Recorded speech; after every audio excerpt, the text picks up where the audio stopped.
maxkamadda gobolka Maroodijeex ayaa xukun isugu jira xarig iyo ganax lacageed waxay ku riday Cabdi Yuusuf Mahdi oo markii afraad lagu helay dambiga ka ganacsiga iyo dhoofinta xayawaanka duurjoogta gaar ahaan Harimacadka iyo Maxamed Cali Guuleed oo isna ku eedeysnaa inuu eedeysanaha koowaad ku gacan siiyay falkaasi iyadoo labadan eedeysanaha 17kii bishii tobnaad ee sanadkan iyaga iyo 10 Harimacad oo ay doonayeen inay ka dhoofiyaan xeebaha dalka ay ciidamada saldhigga dowladda magaalada Hargeysa ka soo qabteen deegaanka Xeero intii ay socotay dhageysiga dacwadda labada eedeysane waxa maxkamadda horteeda oo xafiiska xeer ilaalinta ee gobolka Maroodijeex uu keenay cadeymo muujinaya kiiska loo haysto sida markhaatiyaal iyo 10kii Harimacad ee lagu soo qabtay waxaana xukunka maxkamadda ay goobjoog ka hayeen mas'uuliyiinta wasaaradda deegaanka iyo horumarinta miyiga Soomaaliland ku dhawaaqay garsoore Xasan Axmed Maxamed oo ka tirsan garsoorayaasha maxkamadda gobolka Maroodijeex waxay maxkamaddu ku xukuntay Cabdilaahi Yuusuf Mahdi ina caasho aadan 40 jir ah 4 sano xarig ciqaabeed ah iyo 3 milyan oo ganax maaliyadeed ah haddii uu ku bixin waayo loogu bedeli doono xarig ciqaabeed u dhigma oo ay kaga xukuntay qodobada 728 xeer lambar 960 iyo qodobada 769 xeerka ciqaabta guud Maxamed Cali Guuleed ina Sahra Cabdilaahi waxay maxkamaddu ku xukuntay 1 sano xarig ciqaabeed oo ay kaga xukuntay qodobka 298 xeerka ciqaabta guud maxkamaddu waxay xoriyadooda u celisay 10 habo Harimacad ah oo lagu soo qabtay xukunsanayaasha waxayna ku wareejisay wasaaradda deegaanka iyo horumarinta reer miyiga si loo xanaaneeyo xukunkan waxay maxkamaddu cuskatay qodobada 897 xeer lambar 960 iyo qodobka 298 iyo qodobka 220 xeerka habka ciqaabta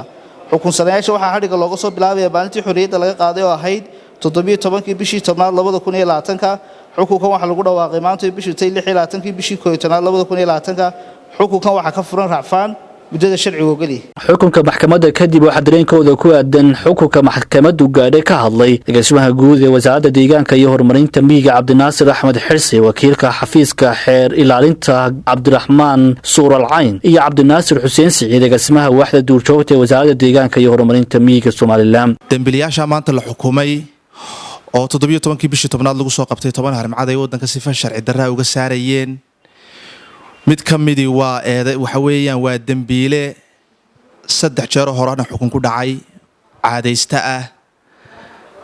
haddana dambigaas markasta faraha kula jira oo loo maara waayay runtii dambiilaha kalena waa dambiile gacan ku siinayay oo gurigiisa magaranaysa xayawaanka lagu hayay oo kaalmeynayay kulana jiray dambiga runtii wasaaradda deegaanka iyo horumarinta reer miyiga waxay mar walba ku howlan tahay sidii loo ilaalin lahaa deegaanka iyo gaar ahaan duurjoogta gaar ahaan xayawaanka loo sii yaqaano Harimacadka oo xayawaan la isla gartay dunida inuu yahay xayawaan ka sii dabargo'aya cid kasta oo lagu qabto iyagoo faraha kula jira dambiyadaas waxaa la marin doonaa ciqaabta adag ee maanta aad arkaysaan ee la marsiiyay dambiilayaasha waxaan halkan uga mahadnaqayaa wasaaradda deegaanka oo dadaal fara badan ka muujisay sidii loo ilaalin lahaa loogana hortagi lahaa ka ganacsiga duurjoogteena waxaa kaloo iyagana u mahadnaqayaa ciidanka poliiska oo si wacan ula shaqeeya wasaaradda maxkamadduna dadaal fiican bay maanta muujisay horena ay xukun uga soo saartay maxkamadduna aad bay u mahadsan tahay runtii waxa weeye tani waxa ka mid tahay dadaalada uu qaranku gelinayo sidii duurjoogta duurkeeda laga soo qaadayo ee loo ilaalin lahaa hadday noqoto maxkamadda hadday noqoto xeer ilaalinta iyo hadday noqoto ciidanka booliska iyo wasaaradda qaranka uga mas'uulkaaba marka runtii dadaalo fara badan baanu gelinay dadaalkaasaanu sii wadaynaa waxa weeye cid wal oo ku howlan inay ka ganacsato duurjoogta noocyadeeda kala duwan marna ka harimayno meel walay ku sugan yihiin iyo goob walay joogaanba geesa kale gudoomiyaha maxkamadda gobolka Maroodijeex Dr. Cabdi Qawdan Cabdi oo isna xukunka ay maxkamadda gobolka Maroodijeex ku riday labada eedeysane ee lagu helay inay ku gafeen xeerka ilaalinta kaymaha iyo duurjoogta xeer lambar 960 xariijin 2015 ayaa sheegay in maxkamadda gobolka Maroodijeex ay si dhow ula shaqeyso wasaaradda deegaanka iyo horumarinta miyiga Soomaaliland isla markaasna ay diyaar u tahay inay ka gacan siiso kiisaska sidan oo kala waxa jira dad ku caan baxay oo shaqo ka dhigtay inay guraan duurjoogta iyagoo in yaroo dhaqaale u eegaya laakiin dhaawaca ay u geysanayaan waddanka aan eegayn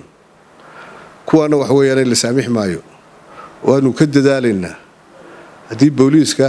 oo soo qabtay inta badan xeer ilaalinta oo qodobo adag oo nimanka madax laga jabiyo samaysa maxkamadda oo xukuntayna wax weeyaan wala iskaashanayaa iyo wasaaradda oo iyaduna ay ka go'an tahay inay ilaaliso dhammaantood iskaashi waan sameynaa maxkamadda haddaan nahayna u nixmayno qodob adag ayaanu saaraynaa